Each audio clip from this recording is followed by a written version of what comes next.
Alright folks, so it's Saturday around 11 o'clock I suppose. As you can see, she's greening up pretty quick. Been working on fencing. You can see here I'm tearing this white fence down. I'm going to redo some fencing along this end too. But that's another day. But as you can see, maybe you can see the pigtail posts. You can see my cart out there with the spinning jenny on it. The fence is just to the right of that and it runs up to that wood post. And then to the back, so the cows are on that part that I'm adding to that other field. So I'm getting there slowly. I need to pull all these T-posts and wood posts out that are along the water on here. That wire is just laying on the ground right now. It's still connected at both ends, but it's laying on the ground so the cows can cross without dragging it everywhere. But as you can see, the rain is falling, so it's a little muddy to be out there doing anything. But so the cows are grazing. There's some hay out there they want nothing to do with. Apparently the grass between that little bit of field that I've added back to that first field there, and then the hillside that I added back in, apparently has been enough for them to eat, because they want nothing to do with hay or corn stalks anymore. So they are out there. Like I say, I have to get all the T-posts and wood posts pulled out along that water run, and then I don't know if I'm going to be able to see it from here or not. It's kind of right where that weed is. That wood post straight out there, I need to get fenced from there. And this light thing keeps popping up every time I try to zoom in or out. From there over to that wood post right over here. If you can tell where it is with that orange marker by it.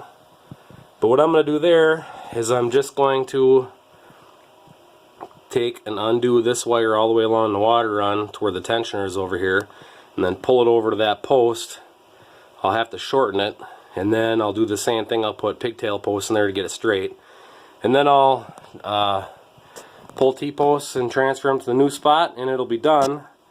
It won't take me very long to get the rest of it done. The biggest thing right now is the cows are in the way. And last night, if I would have known that they were going to go out and stand that grass as long as they did, I probably could have had it finished last night. But the wife and kids wanted to go down to fish fry, so that kind of put the kibosh on finishing it. So for right now, it is what it is.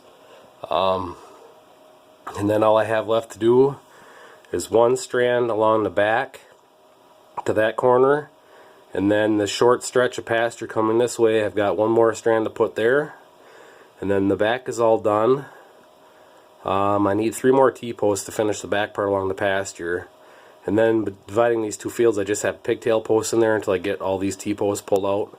So that is just about done. Once I get the T-posts pulled out, moved, and that last little bit of wire moved, it'll be ready for cropping. I want to, like I say, work up the water run, get it graded out better. And then this field here where they are now all the way over, we're going to work that field all up, get it all smoothed out and seed that down. And I've mentioned before that I'm going to plant oats as a cover in there, or a nurse crop, until the new seeding gets going, so we'll have some oat hay this year, I guess. Then the plan is to still cut this, be 8 1/4 acres left there. Cut that for hay. You like all the scribbles on the window? Cut that for hay, and then this is going to be corn all the way back. So, but before we can do anything, it needs to stop raining. So yeah, that's where we're sitting right now. Sitting here in the recliner, watching the 4-legged forage harvesters do their thing. Not costing me a dime. They're out there harvesting in the rain. They're not getting stuck. They're not plugging. They're not doing nothing. They're not breaking down. So It's the cheapest forage we're putting up right now. Besides, they're spreading their own manure, so I don't have to do that either. So, anyways, that's what's going on today. I'm just sitting here watching the rain come down. The steers had their feed this morning and everything, so not much to do now but sit and watch the rain fall and the cows eat. So, it is Saturday. Tomorrow's Easter Sunday. So, I'd like to wish everybody a happy Easter. You all know what Easter is about. It's not about bunnies and chocolate little candies. It's about the good Lord and everything. So I just want to wish everybody a happy Easter, or you know the real meaning of it. So yeah, that's just a little quick update of what's going on. Wish everybody a happy Easter. Things are greening up. If it stops raining for a couple days, we'll get some fertilizer spread on some winter rye ground and some hay ground, and probably going to fertilize all this at the same time before we work the ground. That way I can work the fertilizer in. So yeah, things should start rolling here pretty soon. We're just kind of waiting on the weather. So anyways, thanks for watching. Happy Easter, and catch you all in the next one.